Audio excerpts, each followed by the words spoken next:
Good morning, y'all. I'll be heading to Texas at the end of this month to meet my new granddaughter, Gianna. So I'm just practicing a little bit of my Texas drawl. But I will spare you during the homily and try not to do that. I want to talk about freedom.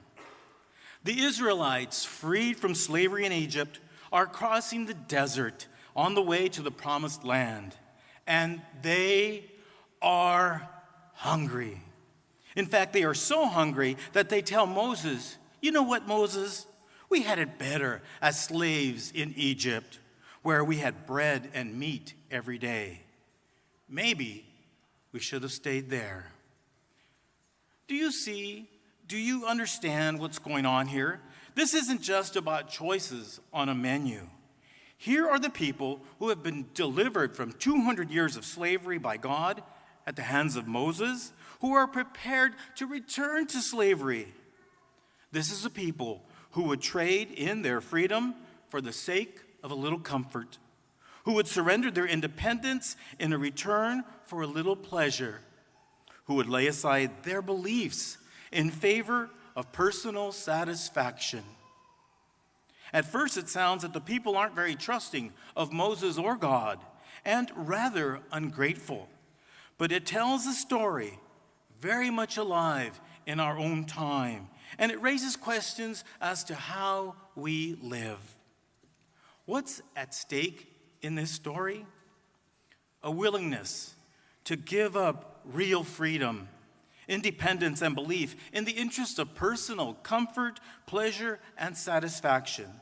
Because we can, at times, be afraid of real freedom, God's freedom.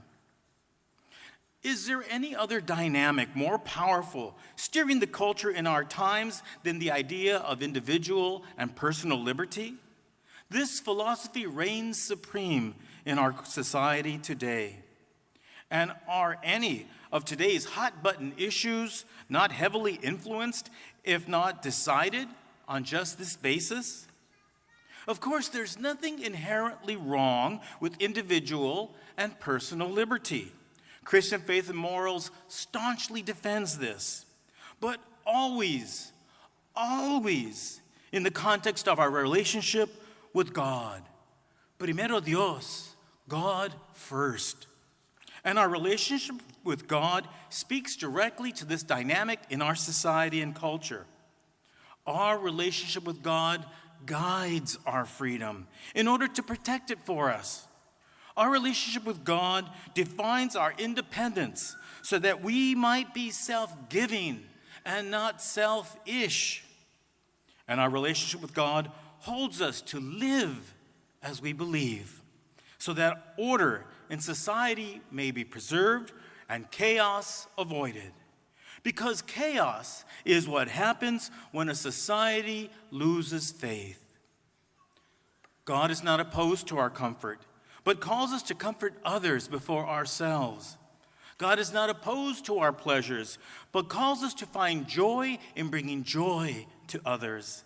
And God is not opposed to personal satisfaction, but calls us to recognize Him as the source of all our talents and blessings.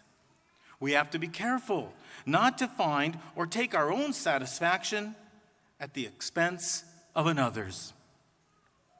Do you remember hearing last week the throng Jesus fed with 5 barley loaves and 2 fish?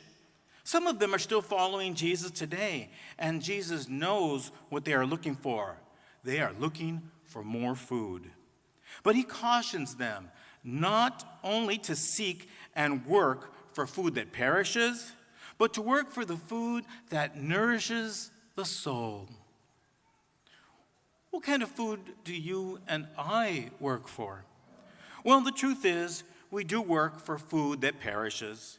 We need to eat and put food on the table of our families. And Jesus would have no objection to that. But He is asking us also, if we work as hard for the food that is truly lasting. A good way to test that question is for each of us to look at how honestly do we live the faith we profess? How faithfully do we allow God's presence in our lives, to guide our understanding of personal freedom, to shape our surrender of self for the sake of others, to guide us in allowing God's word and God's will in choices and decisions we make every day. In the story of Exodus, God sends quail and manna to feed the hungry Israelites. Later we read how they grew tired of this miraculous food every day. Remember, in the story, they would go out and collect manna in the morning, and they were told not to collect any extra. And if they did, it would spoil by the end of the day. So for them, it really was their daily bread. But the people began to complain that it was wretched food. A perfect example how comfort, pleasure, and personal satisfaction trumping a people's relationship with God. In the gospel, Jesus offers us food greater than the man in the desert. He offers us bread from heaven, which he promises will give us life that will never perish. It is that very bread with which Jesus will feed us today at his table. Our Eucharist is the bread of which he spoke. Jesus surrendered all. He generously and graciously allowed his freedom to be stripped from him and his personal autonomy to be nailed to the cross so that his faithfulness might be our peace. What he offered for us on the cross, he offers us today in the most holy sacrament of the altar. He offers us himself.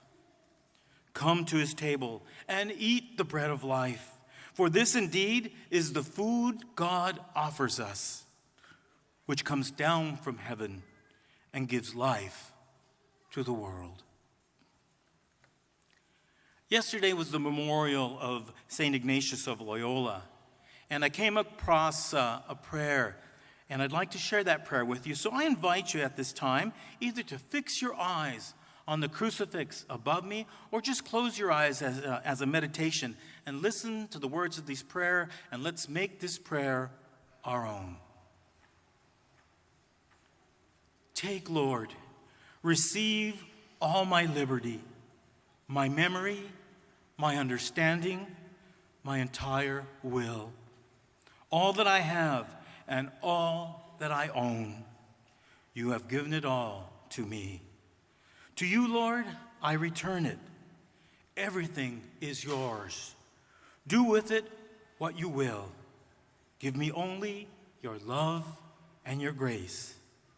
That is enough for me.